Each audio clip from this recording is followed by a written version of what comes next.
Yo, c'est Cyrus, j'espère que vous allez bien. Alors je fais jamais de making of, parce que je trouve que ça vaut pas le coup de faire un making of par exemple sur un coup de fil. Mais là c'était une vidéo particulièrement différente, hein. Je parle de la vidéo de la semaine dernière que j'ai sortie, qui s'appelle 21 jours au Népal.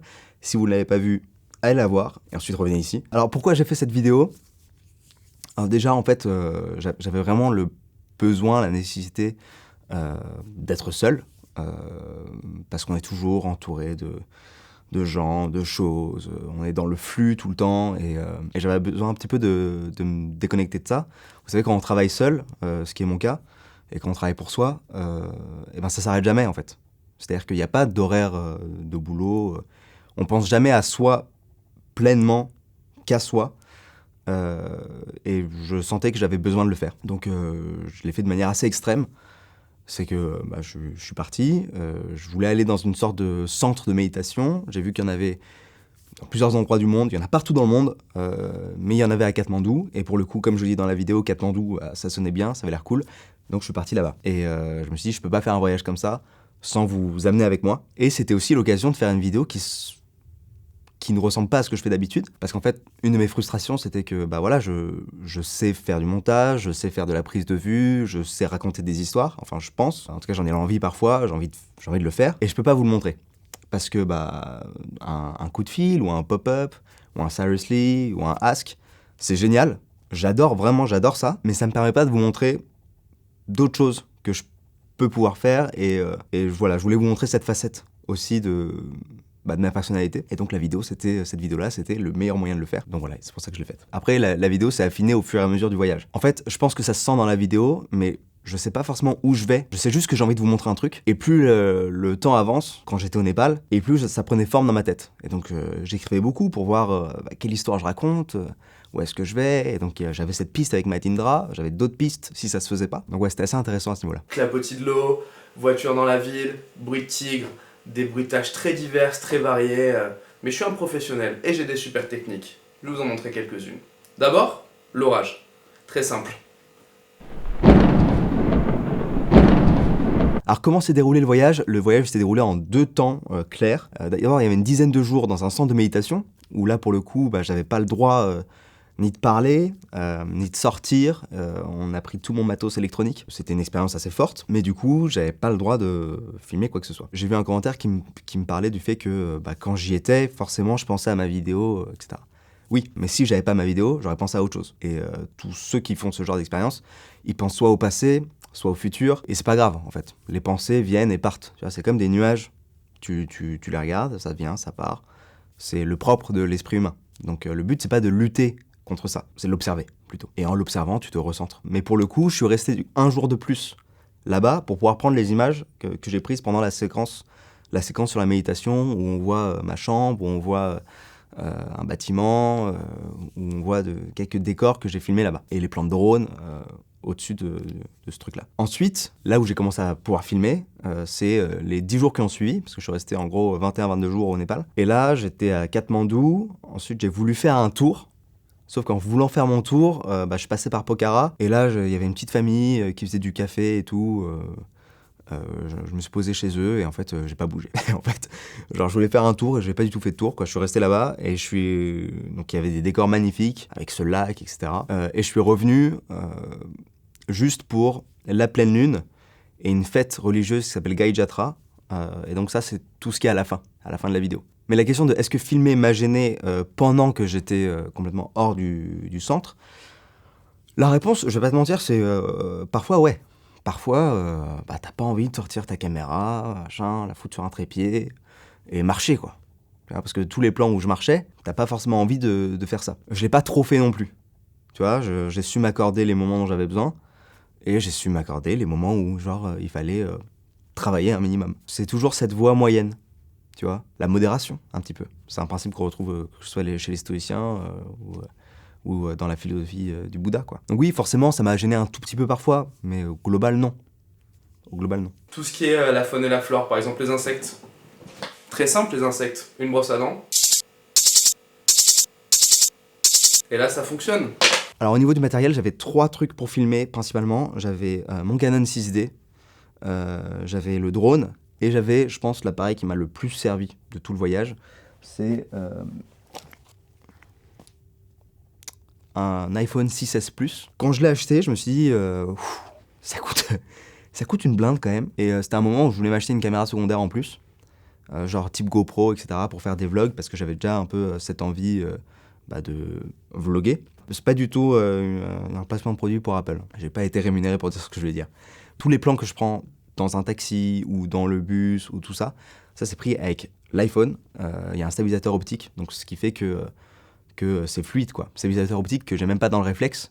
Donc ce qui fait que il y a certains plans avec réflexe que j'ai dû stabiliser en post-production avec différents outils. Et là, il n'y a même pas eu besoin.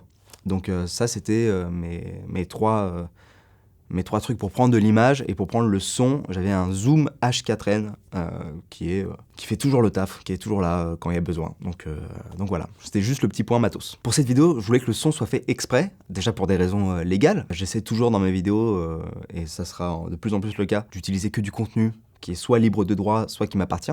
Par exemple, tout ce qui est dans les Seriously, soit c'est couvert par certains droits, soit c'est des images libres de droit, bref, ce genre de trucs. Là, pareil, cette vidéo, je voulais pas avoir de problème. J'ai fait faire le son et j'ai un pote, donc Clément, qui s'est mis à faire du son. Et c'est un très bon pote. Et donc, c'était facile de travailler avec lui.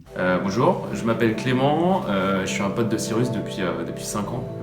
Depuis l'époque où il avait des cheveux. Du coup, j'ai fait la musique de sa vidéo. Ça fait un petit moment qu'on parlait de faire de la musique ensemble. On a bossé sur 4 morceaux.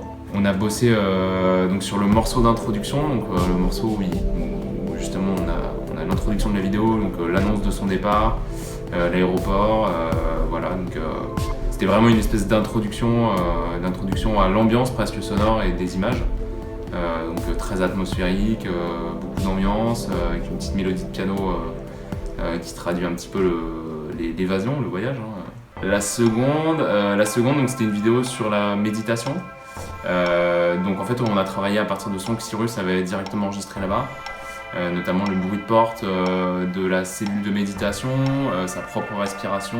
Donc voilà, l'idée c'était de partir de ces sons de base pour en faire des percussions et pour qu'ils viennent rythmer et voilà, tout en rappelant l'ambiance, qu'ils viennent rythmer le morceau et les images. Voilà, c'était vraiment faire écho à la vidéo par la musique. Ouais, en fait, je dirais que le troisième morceau, c'est un petit peu entre le premier et le second, avec un peu plus de rythme, peut-être une ambiance un peu plus joyeuse, on va dire, parce qu'il y a beaucoup fait débat entre nous pour la petite histoire.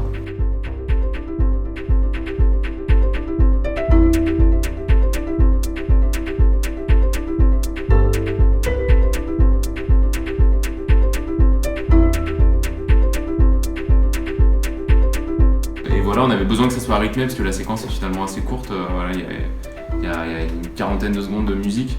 Donc voilà, on avait besoin que ça aille vraiment droit au but. On a essayé dans les rythmiques de rappeler un petit peu la musique traditionnelle népalaise. Même dans les sonorités, c'est assez acoustique finalement. Bon après, encore une fois, c'est 40 secondes de musique, mais voilà, c'est assez acoustique, on va dire. Le quatrième morceau, c'est vraiment l'outro, quoi. C'est vraiment une espèce de nappe pour faire atterrir un petit peu, j'ai envie de dire qu'on décolle au début, puis on atterrit à la fin, simplement. C'est le voyage. C'est la métaphore du voyage, tout simplement, à travers la vidéo et la musique. Pour l'anecdote, en fait, Cyrus m'a donné 3 morceaux dans son brief. Il m'a envoyé un morceau de ZXX, il m'a envoyé le générique d'Indiana Jones et le générique de Star Wars. Voilà, c'était la base du brief, quoi. Donc voilà, on s'en est complètement éloigné. Et on a fait un truc radicalement opposé. Et c'est pas plus mal, je pense. Ouais. En fait, pour le montage, c'est assez délicat parce que vu que le montage est forcément basé sur le son, en tout cas moi je voulais le faire de cette manière-là. Parfois ça peut se faire de manière différente, mais moi je voulais faire de cette manière-là pour vraiment donner un rythme. J'avais besoin que lui termine le son avant que je fasse mon montage. Donc je lui faisais parfois des pré-montages en lui disant voilà, les images elles ressemblent à ça, l'ambiance que je veux donner c'est ça, et lui faisait des boucles. Et donc, je faisais mon montage à partir de ça, et après, on ajustait un petit peu, etc. Donc, c'était assez hyper intéressant, hyper formateur. Et ce qui est cool, c'est que vu qu'avec Clément, on est très proches, j'ai passé des soirées chez lui, et donc on pouvait vraiment travailler l'un à côté de l'autre. Et donc, merci Clément. Je t'aime. Merci. Salut! Je suis chef décorateur sur la vidéo de Cyrus North au Népal. Quoi?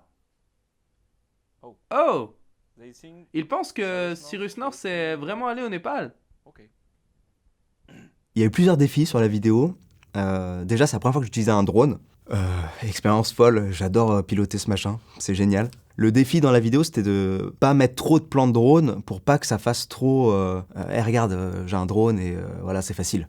C'est facile, c'est de belles images, prends. Alors je vais être franc avec vous, en fait toutes les images de drone que j'avais, je les ai mises. Voilà. Le drone, c'est assez difficile de l'amener et d'en sortir. Parce que d'un coup, en fait, mettre des images de drone, ça donne une autre qualité de production à votre vidéo. Et genre, d'un coup, ça step up un petit peu, ça monte la vidéo, quoi. Genre, putain, le mec est sur un hélicoptère ou quoi. Et donc, la difficulté, c'est de faire ça sans que ça fasse trop, tu vois. Genre, je pouvais pas faire ça au milieu de plans tournés à l'iPhone, je pense. D'ailleurs, c'est pour ça qu'au début, avant le plan de drone, il y a un plan où, en accéléré où ça monte, un noir, où je dis, et c'était fou. Et là, je balance le drone avec un changement de musique. Parce que fallait une forme de rupture, quoi. Juste ici, c'est assez intéressant parce que ce n'est pas des vraies personnes. C'est un petit Cyrus et des petites personnes. Cyrus m'a appelé un jour. Mec, montre-moi ce que t'as dans tes petits modèles. Et donc moi, j'ai fait un petit Cyrus en plastique. C'était du bon travail. Je suis plutôt fier de moi. D'ailleurs, à chaque fois qu'il y a un plan de drone, vous remarquerez que la musique est légèrement différente, un peu plus aérienne. Je voulais aussi ne pas être chiant, parce que voilà, c'est une vidéo d'1 quart d'heure, j'ai pas l'habitude de faire des vidéos d'1 quart d'heure. En fait, le truc, c'est que, par exemple, j'avais plein de plans, encore, que j'ai pas mis. Parce que je me suis dit que c'est pas forcément parce que t'as un beau plan qu'il faut le mettre, s'il est en trop, si ça rentre pas dans l'histoire. Si, par exemple, vous voyez le moment où il y a du drone et je me mets à marcher et qu'ensuite on me voit méditer, etc. Bah, j'aurais pu en mettre encore plus. Mais est-ce que c'est utile? Est-ce que ça aurait pas fait trop? En fait, je préfère frustrer les gens que de les saouler. Donc voilà, je pense que l'importance quand on fait ce genre de truc, c'est savoir s'arrêter. Pas mettre un truc juste parce que nous, ça nous fait kiffer ou juste parce qu'on le trouve joli, mais est-ce que ça sert mon propos? Est-ce que ça sert l'histoire, qui est le plus important en fait dans la vidéo. Je voulais aussi ne pas faire trop gnangnan, parce que tout ce que je dis à un moment en voix off, c'est très amour, tourné vers l'autre, etc. Machin. Et moi je sais que j'étais dans ma bulle un petit peu quand j'étais au Népal, et je me suis dit, ok, les gens ils sont dans leur vie de tous les jours, ils vont prendre ça dans la tête. Est-ce qu'ils vont pas se dire, mais c'est qui ce mec là qui raconte, mais qu'est-ce que tu racontes mec? Sors de ton délire quoi, de bisounours. Donc j'avais un peu peur de ça, et ouais, vous l'avez bien pris, avec bienveillance et tout, donc merci pour ça. Je pense qu'un des trucs qui m'a aidé aussi, c'est de mettre de l'humour dans la vidéo, parce que ça permettait de détendre un petit peu l'atmosphère.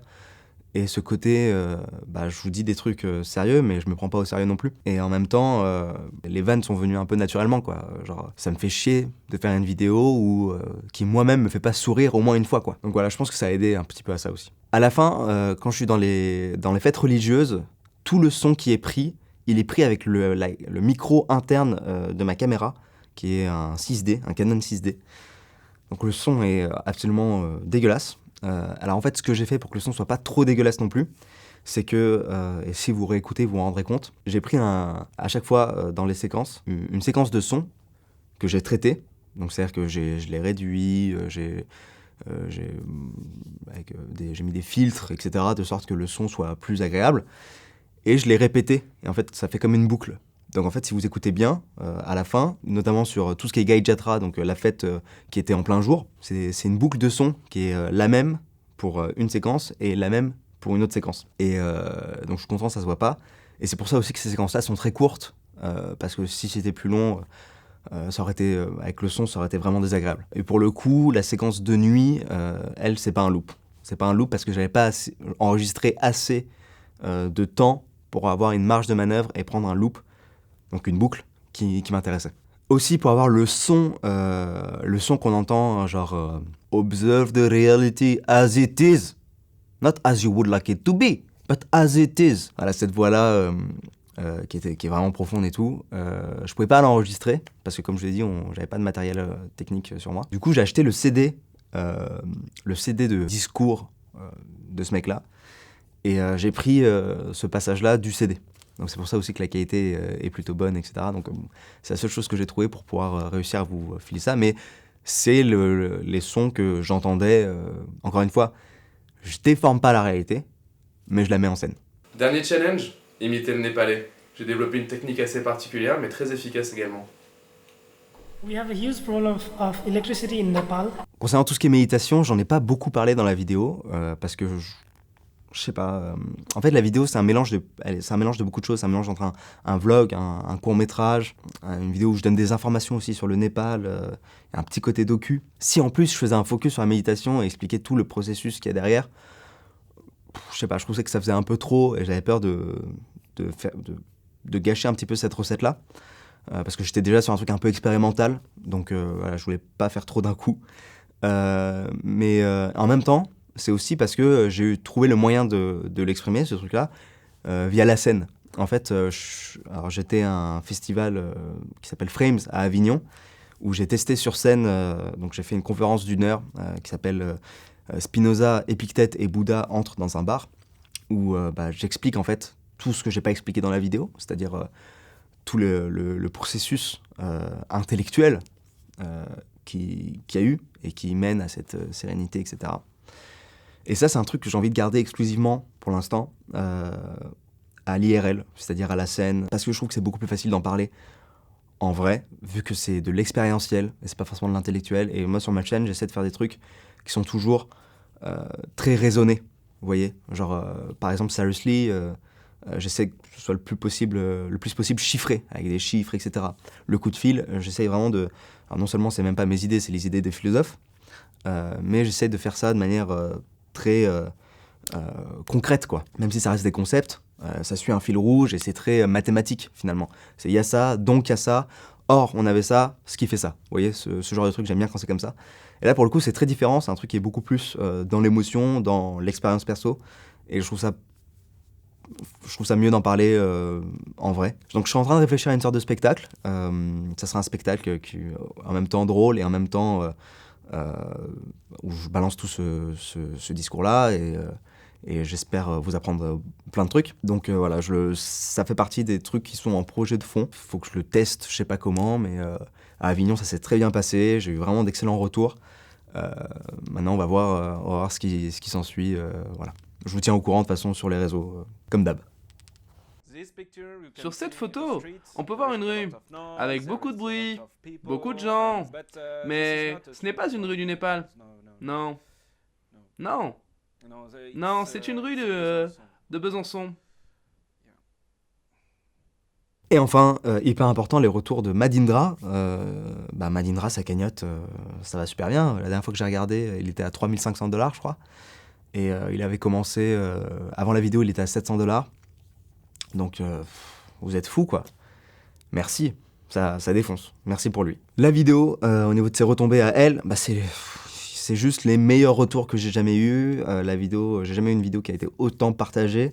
À l'heure où je vous parle, elle a eu plus de 350 retweets, je crois, sur Twitter. Enfin, c'est énorme pour moi. Donc, gros cœur comme ça, merci beaucoup. C'était vraiment un kiff à faire. J'espère en refaire des comme ça. C'est des vidéos qui prennent beaucoup de temps, qui coûtent aussi, parce qu'il y a tout le voyage, etc. Donc voilà, je sais pas quand est-ce que je pourrais le refaire, mais ça m'a fait vachement kiffer de le faire. Et donc voilà, ça se refera, quoi. Un petit mot pour les tipeurs, je voulais vous remercier spécialement. Clairement, vous rendez les choses beaucoup plus faciles, donc je vous remercierai jamais assez de soutenir mon projet global, quoi. Ça va des Seriously à la vidéo que je viens de sortir, au temps passé sur certains coups de fil pour apprendre des choses. Donc je vous remercierai jamais assez pour ça. On se revoit la semaine prochaine, ouais, parce que maintenant c'est une vidéo par semaine. Alors on en reparlera. On en parlera justement la semaine prochaine.